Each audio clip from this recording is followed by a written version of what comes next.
What is protein? So protein is formed of amino acids. Our body cannot synthesize protein. What I mean by this is our body can't magically create protein. It has to come through our diet.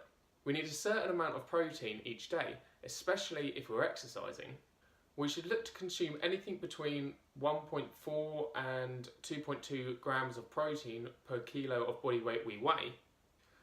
We can use this protein as fuel if we don't consume enough proteins and fats, but it's not a preferred option for our body to use as fuel.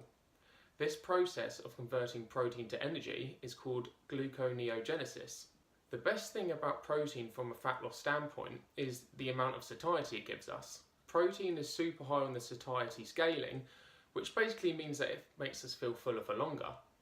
So if we give someone a high protein diet, it means they're less likely to overconsume, so this will make it easier for them to stick to the deficit. Due to this, from an adherence standpoint, you can see why it's probably better to give someone regular feedings of protein rather than one big hit. The issue with insufficient protein is that if you do not consume enough protein for the training volume you are doing or intensity, it will put you in a negative protein balance.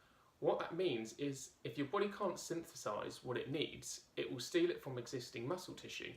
Whether your goal is to drop body fat or increase muscle mass, this isn't a good thing. You don't want to be losing muscle, it just makes the process that much harder. Other benefits to consuming adequate protein are the regenerative processes. This is healthy hair, muscle retention, and immune function. You may have heard the myth that you can only consume 20 to 30 grams of protein per sitting. There is no scientific data to suggest this. All protein is absorbed and digested. You may have also heard that protein is bad for your kidneys. Again, this isn't necessarily true.